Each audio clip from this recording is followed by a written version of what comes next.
le plaisir est pour moi de vous informer. Madame, Monsieur, bonsoir et bienvenue à cette grande session d'information sur Mondico Télévision. Mais avant tout, place au titre.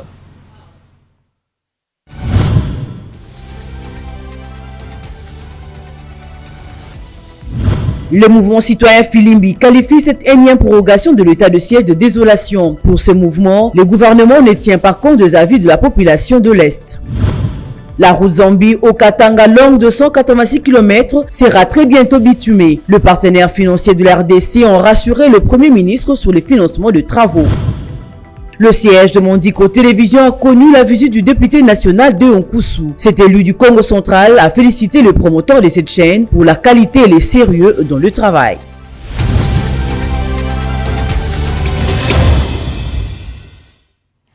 Bonsoir. La prorogation de l'état de siège dans les deux provinces du Nord Kivu et de l'Ituri ne semble pas faire l'unanimité au sein de la population de Goma, contrairement à la décision du Parlement. Joint au téléphone par votre Hervé Amani, membre du mouvement citoyen Filimbi, note que cette énième prorogation est l'une de désolation pour la population de l'Est du pays. C'est la preuve à suffisance que les autorités ne tiennent pas compte de la souffrance qu'endure la population, va-t-il conclure. Il était au téléphone de Vini Ingali. Suivez. C'est une désolation pour la population du Nord Kivu d'attendre encore une fois que l'état de siège a été prorogé. Depuis une nuit de temps, la population de Goma, de Nord Kivu, de l'Ituri manifeste son indignation, son mécontentement, son refus de vivre avec l'état de siège vis-à-vis de son inefficacité sur le terrain. Mais quand il a été prorogé pour la énième fois, ça veut dire que l'État ne prend pas en compte, le gouvernement ne prend pas en compte les revendications, ne prend pas en compte la souffrance, les larmes de la population du Nord Kivu et de l'Ituri. Pour nous, nous appelons encore nos députés à réfléchir une fois parce que tant qu'ils continueront à proroger l'état de siège, ils seront en train d'enfoncer les couteaux dans la plaie de la population du Nord Kivu. Donc, nous appelons aussi le gouvernement de prendre en compte les recommandations, de prendre en compte la souffrance de la population de l'Est. Et via le Premier ministre qui était à Goma et qui a vu lui-même, qui a palpé du doigt les réalités des deux provinces, il devrait prendre en compte cela. Mais hélas, on a été surpris d'attendre encore une fois que l'état de siège a été prorogé. Dans cette même logique, malgré le vote sur la prorogation de l'état de siège, au Nord Kivu et en Ituri, un bon nombre de députés nationaux, le ministre puisse faire la restitution de sa mission devant la représentation nationale. Cela permettra aux représentants du peuple de se faire une idée sur cette mesure exceptionnelle pour mieux projeter l'avenir. Cette demande a été formulée à l'issue de la plénière du mercredi 28 septembre au Palais du Peuple. Suivons-le au micro de Martin Kaimbe. Concernant d'abord la plénière d'aujourd'hui, je voudrais commencer par là. Il y a plus de 22 matières, comme vous l'avez constaté, dont la prorogation de l'état de siège que nous prorogeons, tout en insistant sur l'évaluation réelle et sincère de l'avancement, de tout ce qui se passe à l'Est, parce qu'on a suivi que le Premier ministre vient de là. Il a parlé avec la population, il a parlé avec la société civile et je crois que le gouvernement a les devoirs de nous rendre compte de ce qu'il a vu sur place et quelles sont les dispositions beaucoup plus efficaces. Il vous souviendra qu'avant qu'on parte en vacances parlementaires, nous avons habilité le gouvernement à agir en lieu et place du Parlement. Il y a eu une loi d'habilitation. Et c'est suite à cela que le gouvernement a agi en conséquence. Mais parmi ces lois, il y a l'état de siège. Et il y a un nouveau projet de renouvellement de l'état de siège. Vous savez, l'état de siège, c'est une mesure exceptionnelle. Ce n'est pas une mesure qui gère le pays au quotidien. Non, c'est une mesure exceptionnelle. Et au regard de la durée que cela a pris, nous pensons qu'il va falloir que nous puissions faire une véritable évaluation pour que nous puissions savoir pourquoi ça a mis beaucoup de temps pour atteindre les objectifs fixés par l'ordonnance du président de la République. Bien sûr, c'est une situation très complexe, puisque ne l'oublions pas, la situation à l'est de la République démocratique du Congo ne date pas d'aujourd'hui. C'est une situation qui date de plus de 20 ans. Il va falloir que nous puissions, la République puisse prendre des mesures coriaces, des traitements de choc qui répondent à des maladies que nous avons à l'Est. Donc il faut des traitements appropriés. Voilà pourquoi nous disons que c'est bien beau de renouveler, il va falloir que, comme le Premier ministre a été sur terrain, il va falloir qu'il vienne nous faire rapport sur l'état de la situation à l'est de la République démocratique du Congo sous les 2 provinces sous état de siège. Et voilà, de l'autre côté, Délice Sanga, député national, s'est dit prêt à témoigner devant la commission spéciale de l'Assemblée nationale mise en place au sujet du fameux montant de 21 000 $ que toucheraient les députés nationaux en termes des émoluments mensuels. Cette histoire qui fait le tour dans les réseaux sociaux a été révélée par le leader de l'ECD, Martin Fayulu. Il a été approché par Martin Kaimbe. L'Assemblée nationale a convoqué 2 députés nationaux pour être entendus par une commission spéciale au sujet des allégations sur le montant de 21 000 $ qui toucherait les députés nationaux en termes de émoluments mensuels. Parmi les élus convoqués, le député national Délice Sanga. Ce dernier accepte et assume ses propos. Je suis en train de mener depuis des années un combat pour la réduction du train de vie de l'État. C'est un combat de conviction, c'est un combat de fond, un combat structurant pour notre pays. Je le mènerai jusqu'au bout, quoi qu'il en coûte, et je ne me laisse pas intimider par quoi que ce soit. Ensuite, je suis un député élu, je suis à ma 3e législature aujourd'hui à siéger dans cette Assemblée nationale, et je suis très serein à pouvoir répondre à toute invitation de quelque commission que ce soit, dans la vérité et dans l'intégrité. J'ai toute ma sérénité et je suis disposé à répondre à toute question qu'une structure ou une autre au niveau de l'Assemblée nationale devra me poser, mais également à éclairer l'opinion publique par les éléments de preuve que la soi-disant commission demanderait à pouvoir étaler. Et donc l'opinion sera éclairée. Donc n'ayez aucune espèce de considération sur l'issue de pareilles initiatives. Donc je suis très serein. Pour le moment, on me dit qu'il y a une commission qui est mise en place. Je ne suis pas de nature à fuir mes responsabilités et j'assume mes propos, je les assumerai jusqu'au bout. Je mènerai ce combat, quoi qu'il en coûte, quelles qu'en soient les sanctions, au sein ou en dehors de l'Assemblée nationale, auprès de mes compatriotes, pour que nous ayons un État qui soit un État modeste mais efficace, capable de répondre aux besoins de notre population. L'issue de cette affaire qui a défrayé la chronique est entendue par toute la population afin qu'elle soit éclairée sur le montant réel qui touche à ses élus. Restons toujours à l'Assemblée nationale, cette fois c'est pour une audience, la sidérurgie de Maluku pour être relancée. La question intéresse l'entreprise britannique Enson Group. Une délégation des investisseurs de cette entreprise en a discuté avec le président de l'Assemblée nationale, Christophe Mbosso. Le président de Enson Group s'est dit prêt à apporter l'expertise ainsi que le financement nécessaire pour le développement d'une industrie sidérurgique en République démocratique du Congo. C'était au cours de l'audience leur accordée le mercredi 28 septembre 2022, Martin Kaimbe, une fois de plus. L'entreprise britannique Enson Group reste déterminée à relancer la sidérurgie des Maluku. Ce qui justifie le plaidoyer fait auprès du président de l'Assemblée nationale, Christophe Mbosso. Le président de cette entreprise a démontré au speaker de la Chambre basse du Parlement que son entreprise dispose de l'expertise ainsi que du financement nécessaire pour le développement de l'industrie sidérurgique en République démocratique du Congo. Bring investment in technology. Nous voulons apporter des investissements et la technologie dans la République démocratique du Congo. Nous avons parlé aussi de sa visite récente à Londres pour les funérailles de la reine. Et nous avons parlé aussi des modalités de travail en commun de la République démocratique du Congo avec l'Angleterre. Nous avons parlé spécifiquement de la sidérurgie, de la République démocratique du Congo. Building Et nous block avons for aussi a larger parlé economy. de l'importance que ces pays puissent avoir un secteur fleurissant de l'industrie sidérurgique. Nous avons discuté spécifiquement du besoin de livrer, d'accomplir. Et nous avons spécifié que nous livrons partout dans le monde.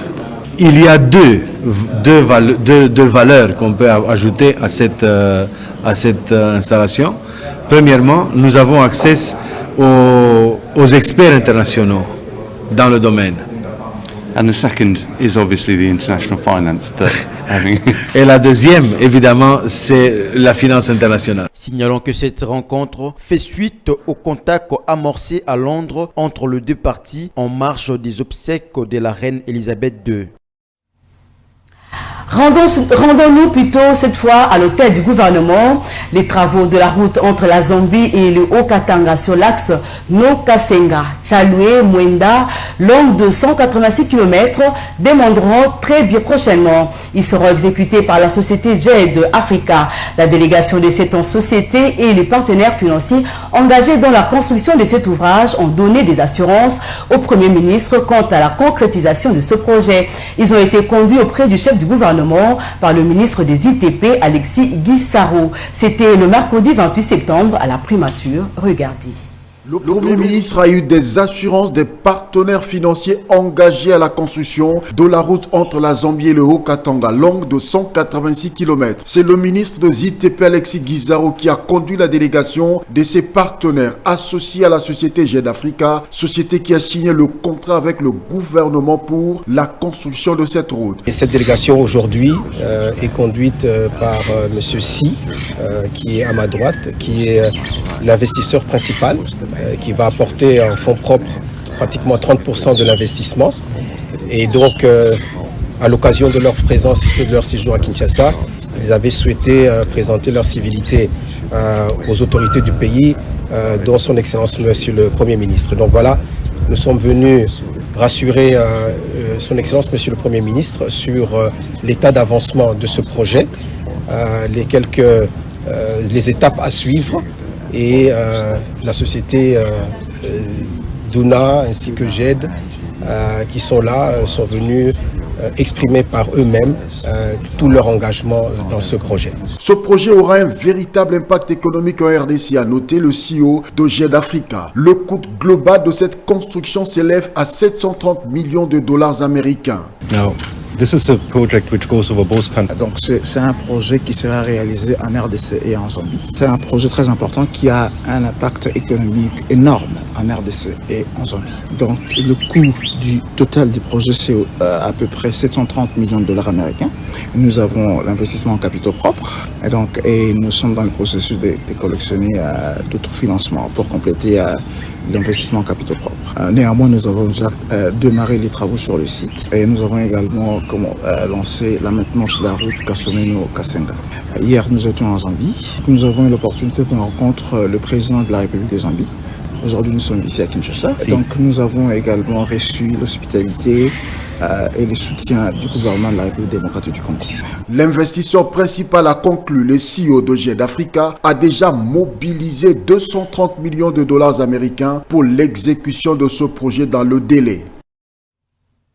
Poursuivons ce journal, Madame, Messieurs, le professeur des universités et instituts supérieurs seront très bientôt satisfaits. Le gouvernement de la République est prêt à répondre favorablement à leurs revendications. C'est l'une des résolutions prises à l'issue de la réunion du comité des conjonctures économiques.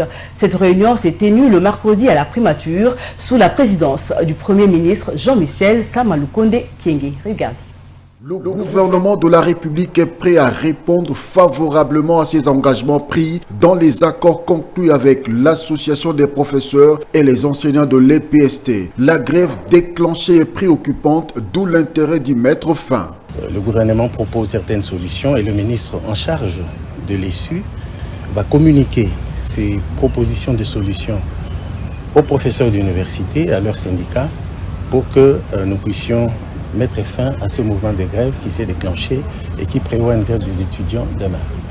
Pour ce qui est du secteur de l'EPST, la vice-ministre a rassuré le comité des conjonctures que la situation est stable, mais elle a attiré l'attention sur la nécessité de mettre en application certains aspects des résolutions, des engagements pris par le gouvernement à Bibois. Un autre point abordé au cours de cette réunion est la situation macroéconomique pour la semaine du 19 au 23 septembre, tant sur le plan national qu'international, qui reste perturbé par la guerre en Ukraine.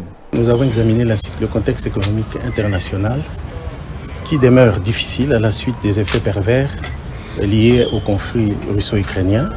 Et cet état des choses fragilise la croissance de l'économie mondiale, mais aussi généralise l'inflation dans plusieurs régions de la planète. En ce qui concerne les produits miniers, les cours des produits miniers exportés par la RDC, il a été constaté une légère baisse, notamment pour le cuivre et le cobalt, respectivement, de 2,6% et de 0,08% par rapport à la semaine du 12 au 16 septembre. Le dossier concernant la mise à la retraite des agents de l'administration publique a également été abordé au cours de cette réunion. Dans cette première vague, 4406 fonctionnaires ont été mis à la retraite, parmi lesquels on compte 37 secrétaires généraux et 319 directeurs. Cette première vague va faciliter non seulement les dégagements des espaces budgétaires qui vont permettre l'intégration de nouvelles unités, donc le rajeunissement des fonctionnaires de l'État, mais aussi ce processus va continuer parce que nous voulons atteindre jusqu'à 10 000 fonctionnaires de l'État, bien sûr avec l'appui des partenaires. Pour ce qui est des indicateurs macroéconomiques, le ministre du Budget a fait savoir que le taux de change demeure relativement stable par rapport à la semaine précédente. Ainsi, aujourd'hui, un dollar se change à 2013 francs congolais. Changeons de cap à présent. Le président de la Commission électorale nationale indépendante, CENI, Denis Kadima, a échangé avec le gouverneur de la province du Mai-Ndombe, Rita Bola-Doula. Il était question de s'assurer de la tenue de l'opération de l'enrôlement dans le territoire de Kwamut, secoué par les affrontements opposant les Teke et les Yaka. Les deux personnalités se sont rencontrées le mercredi 28 septembre à la centrale électorale. Reportage. Dans le but de s'enquérir de préparatifs en lien avec l'opération d'enrôlement des électeurs dans la province du Mai-Ndombe, précisément dans les territoires de Kwamut, en proie aux affrontements intercommunautaires opposant les Teke Oyaka, Rita Bola-Doula, gouverneur de cette entité, a échangé avec les présidents de la centrale électorale, Denis Kadima. Nous sommes venus à la CENI pour un peu en savoir plus en ce qui concerne l'enrôlement des électeurs qui se fera bientôt. Nous venons avoir des assurances pour notre territoire de Kwamut, qui est un peu dépeuplé. Et maintenant, après, qu'allons-nous faire? Comment est-ce que ça va se passer? Quelles sont les stratégies mises en place par la CENI et par le gouvernement central pour que nous puissions faire revenir cette population, afin qu'elle puisse participer à l'enrôlement. L'enrôlement aura bel et bien lieu à Kwamut, puisque les stratégies seront mises en place. La population, les militaires ont déjà apaisé la population va rentrer et nous, le gouvernement tant central que provincial, nous allons rassurer cette population-là en ramenant le bon vivre et les vivre ensemble après. Et puis il y aura bien et bien des élections et l'enrôlement à Kwamut. Rita Bola est sortie très rassurée et a promis de se préparer dès maintenant afin de répondre positivement à cette obligation civile. L'accès à l'information publique et le gouvernement comme gage des élections transparentes à l'ère du numérique, tel est le thème de la journée d'accès à l'information publique. Elle a été célébrée le mercredi 28 septembre à Kinshasa. Un forum news a été organisé par Actualité.cd. Le rapporteur de la CENI, invité à cette manifestation, a donné les concours des activités de la centrale électorale dans le cadre de l'accès à l'information électorale par tous. Regardez. Ce News Forum a permis à l'assistance de pénétrer la méthodologie utilisée par la CENI pour garantir l'accès à l'information publique sur les élections à la population et autres couches sociales de la RDC. Patricia Nseya, rapporteur de la centrale électorale, s'est évertuée à cet exercice. Elle a présenté les grandes opérations déjà réalisées et celles en cours d'exécution par la CENI. L'article 25 de la loi organique de la CENI exige à la CENI de publier le plan national de communication et d'information. nous avons publié la feuille de route avec des grandes opérations, des grandes dates. Et nous avons dit que nous allons organiser les élections en décembre 2023. Mais ces élections sont présidées par la cartographie que nous venons de clôturer pour votre information. En 2018, ou en 2016, il y avait 18 000 bureaux de vote ou 18 000 centres d'inscription. Mais cette fois-ci, pour réduire les distances et permettre à ce que la population s'enrôle dans un lieu le plus proche, nous avons rajouté 4 000 centres d'inscription. Donc, nous sommes à 22 000 centres d'inscription. À la question de la publication du calendrier électoral dans le délai, Patricien C a rassuré l'opinion tout en indiquant que la CENI travaille conformément à la Constitution. Lorsque nous avons publié notre feuille de route, nous avons eu à lever quelques contraintes qui sont en train d'être élaguées. Et l'unique contrainte qui nous reste là, c'est la contrainte sécuritaire. Et ça ne peut pas nous empêcher de publier le calendrier ou d'avancer avec l'organisation des élections. Le cas de concertation CENI, partis politiques et autres constitue un exemple d'échange qui permet à la fois à la centrale électorale de communiquer sur ses actions et de permettre à tous d'y avoir accès. D'autres panélistes sont revenus sur plusieurs points relatifs à l'accès à l'information publique. Tout à fait autre chose. Visite ce jeudi 29 septembre du député national de Nkusu à Mandiko Télévision. Dès son arrivée, l'élu de Matadi a fait le tour des services de l'entreprise. De la réception en passant par la rédaction, le montage, le studio et les autres services de Mandiko Télévision, de Nkusu s'est dit satisfait de la qualité et des ambitions qui caractérisent Mandiko Télévision sur ses sphères, une place dans les sphères médiatiques, voulais-je dire, congolais. Martin Kaimbe et Didier Lofumboa étaient à sa suite. Mandiko Télévision a été visité par le député national de Nkusu. À son arrivée, il a été reçu par les responsables de ressources humaines de l'entreprise, Christian Mwamba, représentant de Madame la directrice générale en pêché. L'élu de Matadi a été édifié sur le fonctionnement du groupe Mandiko en général et de sa filiale télévision en particulier. Non, la première semble être la mise en place d'une société appelée Mandiko Cré. Et c'est notre première société, mieux notre première filiale au sein de Mandiko Sar. Comme il y a déjà des sociétés qui produisent des crêpes, nous n'avions pas voulu être une société de plus. Nous sommes allés dans une qualité supérieure, en ce sens que nos crêpes à nous ne sont pas poussiéreuses et ça aide aux enseignants à bien écrire, en diverses couleurs, bien sûr. Alors, comme il n'y avait pas qu'une seule pensée, il y en a eu 30 ans d'autres, notamment la pensée de mise en place, de mettre en place, allais-je dire, une autre filiale, à savoir Mandiko Télévision. Juste après, de Nkusu a fait le tour des installations de Mandiko Télévision. De l'administration, en passant par la régie, les studios, la rédaction et le montage, le député national de Nkusu s'est dit émerveillé par cet investissement d'un fils du pays. En tout cas, mon impression, c'est une surprise agréable pour moi. Ce que vous êtes en train de faire ici, d'abord les bâtiments. J'ai blagué d'ailleurs tout à l'heure en disant que, en posant la question de savoir si votre bâtiment inachevé était en étage ou seulement en rez-de-chaussée. Non, les bâtiments est vraiment, c'est ça déjà qui vous frappe quand vous arrivez ici. L'accueil, le studio où nous sommes en ce moment, un peu partout ailleurs, la rédaction, les services techniques.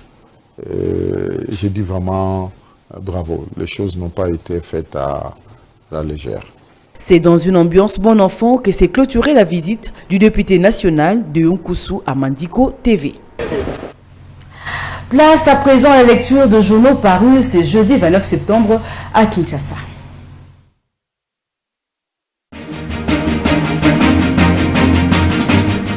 Bienvenue à cette revue de presse de journaux parus ce jeudi 29 septembre.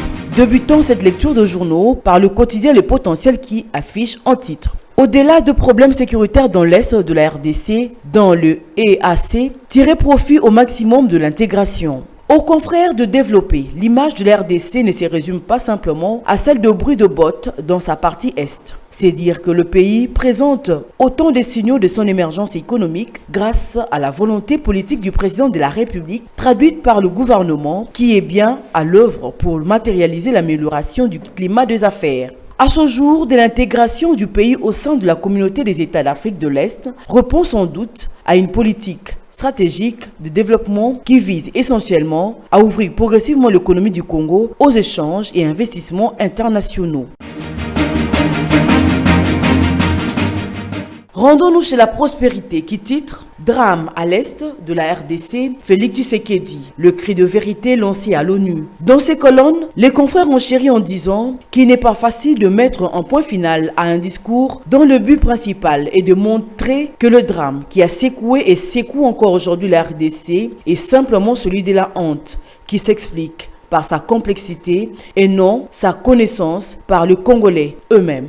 Drame qui démontre que ceux-ci sont moins, sinon très mal outillés pour mieux les destins de leur pays. Je considère pour ma part que le moment est là pour expliquer et étudier en profondeur les enjeux du drame qui secoue la grande et prospère région de Grand Lac à l'est de la RDC. Dans un autre chapitre, la prospérité revient sur les GEF. Jules Alingué Tekei invite l'Union européenne à changer son regard sur la RDC. Mardi 27 septembre, Jules Alingué Tekei, inspecteur général de finances à RDC, s'est exprimé au Parlement européen en Belgique sur la corruption et autres antivaleurs. Les services européens de l'action extérieure, conduits par l'ambassadeur Bernard Quintin, ont reçu le chef de service à l'IGF qui leur a demandé d'adopter un regard positif sur la RDC au vu des efforts qu'elle a déployés dans la lutte contre la corruption et autres antivaleurs, dans la gestion de biens publics et la transparence. Le phare, quant à lui, fait rebondir l'affaire 21 000 $ américains à l'Assemblée nationale. Délice Esanga et Kasekwa devant une commission spéciale. Au quotidien de poursuivre, les députés nationaux Délice Esanga et Jean-Baptiste Kasekwa devraient être entendus dans les tout prochains jours au niveau d'une commission spéciale au sujet des émoluments de 21 000 $ américains que gagnerait à la fin de chaque mois un membre de l'Assemblée nationale. Cette option a été levée hier, mercredi 28 septembre 2022, lors de la plénière de la Chambre basse du Parlement, dirigée par son président Christophe Mbosso. Parmi les sujets à la une du phare figure celui de l'incendie de Binza Météo en titrant « Kinshasa, le site de menuisier de Météo réduit en cendres ». Dans la nuit de mercredi 28 septembre, aux environs de 2 à 3 heures du matin, l'un des grands sites de fabrication et vente de mobilier dans la commune d'Ngalema, non loin du quartier Okapi, a été consumé par un incendie d'origine inconnue. C'est par cette nouvelle incendie de Météo que nous bouclons cette lecture de journaux. Un invité dans ce journal, profitant de son passage sur une visite guidée à Mandiko Télévision, le député national Dion Koussou s'est livré à un échange sur certaines questions d'actualité, entre autres la question sécuritaire à l'est de la République, la situation politique dans le Congo central et la nécessité de la construction du port en eau profonde à Banana. Suivez. Bon, d'abord, déjà hier, sous l'autorité du président Bosso, nous avons fait la prorogation, nous avons voté la prorogation de l'état de siège encore pour 2 semaines. Et je crois que l'option qui a été prise par le président de la République elle est bonne, même si je suis, moi-même, je suis un territorial. Il arrive des moments où il faut vraiment être très vigilant. Et puisque ce sont les affaires militaires, pourquoi ne pas mettre momentanément, selon nos textes, un militaire à la tête de la province pour pouvoir mieux suivre les choses. Donc moi je suis pour cela. L'insécurité, vous savez, la prise de Bunagana, le président de la République, lui, en a parlé. Le président de la République en a parlé à la 17e session, je crois, aux Nations Unies. 77e, autant pour moi. Donc je crois que nous les députés, nous devons faire notre travail. Je pense qu'en ce moment à l'Assemblée nationale, on envisage, n'est-ce pas, de mettre en place une commission d'enquête. Et on envisage en même temps que le président Bosso, le président de notre Chambre, puisse conduire une délégation à l'Est et en Ituri et au Nord Kivu. C'est une cause nationale. Il faut, je crois, comme on dit en cyclisme, il faut changer de braquet. Il faut qu'on nous laisse d'abord cette histoire de l'embargo sur les armes. Nous en sommes victimes. C'est nous qui sommes agressés et malheureusement, on ne nous autorise pas à acheter nos armes par rapport à nos moyens. Ça, c'est inacceptable. Donc, moi, j'ai confiance en notre président de la République et que cette partie-là de notre pays va être libérée. Mais non seulement ça, qu'on ait vraiment la paix que nous méritons pour que ce pays se développe. Le président de la République, lui-même l'a dit dans une interview sur RFI et France 24. Il a parlé de ces fameux fabuleux programmes développement à la base de 145 territoires. Je crois que dès le mois prochain, dès le mois d'octobre, il y a des chantiers qui vont s'ouvrir un peu partout. Et vous avez vu tout le sérieux qu'on a mis pour la réalisation de ce grand projet, qui est un projet depuis l'indépendance de notre pays. On n'a jamais eu un projet comme ça. Et moi, je sais que, pour avoir été reçu par nous, le député de cette province, Congo central, Bandundu, Équateur, le nord et le sud d'Ubangi, nous y croyons fermement et que le sérieux qui a été mis pour la réalisation de ces projets, nous aurons certainement les résultats escomptés d'ici là. La déclaration du secrétaire général, pour ne pas dire autre chose, hein, c'est vraiment dommage qu'on en arrive là, mais nous sommes un pays souverain. Nous devons nous donner les moyens de notre souveraineté. C'est tout ce que je peux dire en ce moment. Les restes, nous avons un bon gouvernement. Nous avons le président de la République qui est lui-même commandant suprême de nos forces armées. Et tout ne se dit pas sur la place publique. Et je sais que nous, l'Assemblée, nous allons donner les moyens. C'est une session qui est budgétaire, essentiellement budgétaire. Donc il faut donner les moyens au président de la République et les moyens de sa politique au président de la République. En tout cas, sa politique de défense. Les changements, c'est bien. Il faut savoir déjà comment on fait ces changements. Je sais peut-être que c'est une opportunité qui m'est donnée. Je voulais faire aussi aujourd'hui une conférence de presse aujourd'hui avant la rentrée parlementaire. Vous savez, nous sommes le peuple Congo. Et tout le monde, nous avons eu la chance de donner à ces pays le premier président de la République. Et la référence pour nous, le Congo, c'est la bonne gouvernance. Alors déjà, les conditions d'accession au pouvoir doivent être claires, démocratiques et transparentes. Parce que souvent, la suite en dépend.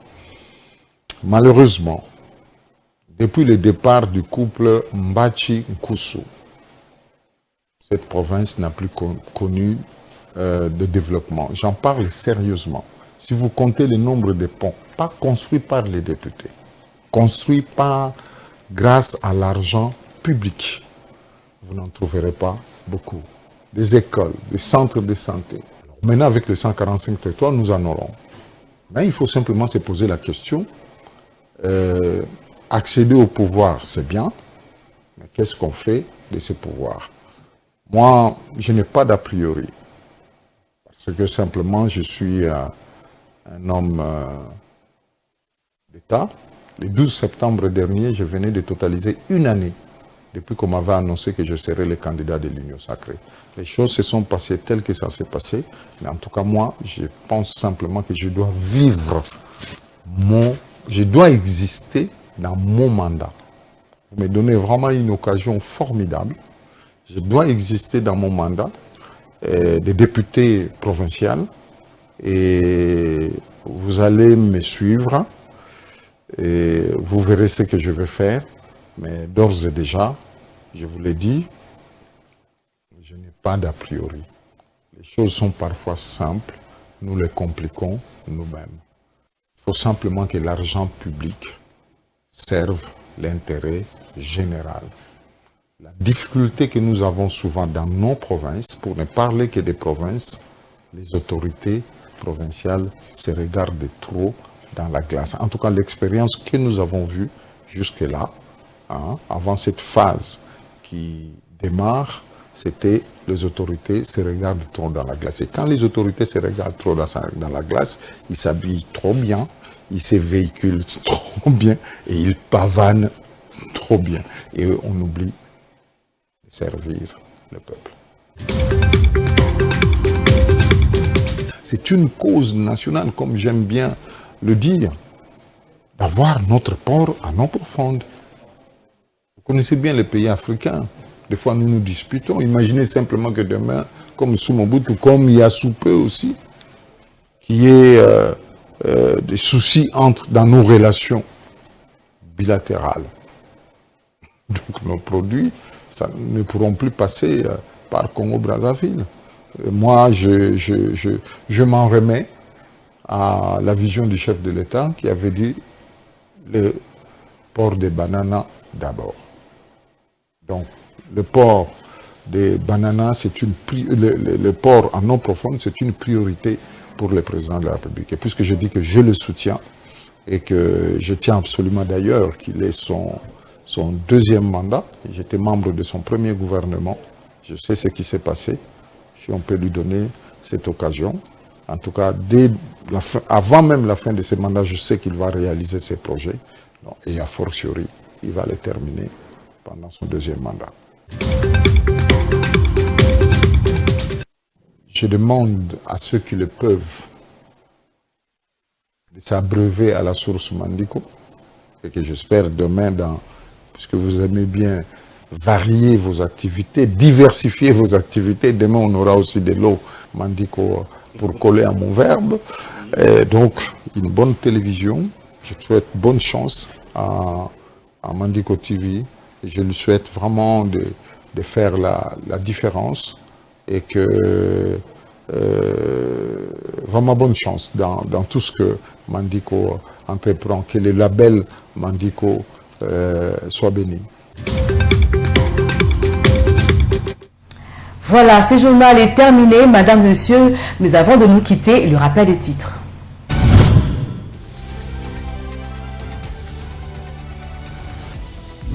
Le mouvement citoyen Filimbi qualifie cette énième prorogation de l'état de siège de désolation. Pour ce mouvement, le gouvernement ne tient pas compte des avis de la population de l'Est. La route Zambie-Okatanga, longue de 186 km, sera très bientôt bitumée. Le partenaire financier de la RDC a rassuré le Premier ministre sur les financements de travaux.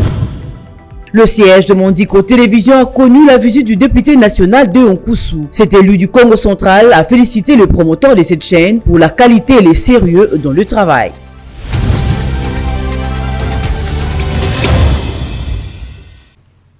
Voilà, c'est par ici que nous mettons un terme à cette édition du journal sur Mandiko Télévision. C'était pour moi un réel plaisir de vous informer. Prenez rendez-vous demain avec Viningali pour la grande édition sur Mandiko Télévision. D'ici là, bonne évasion.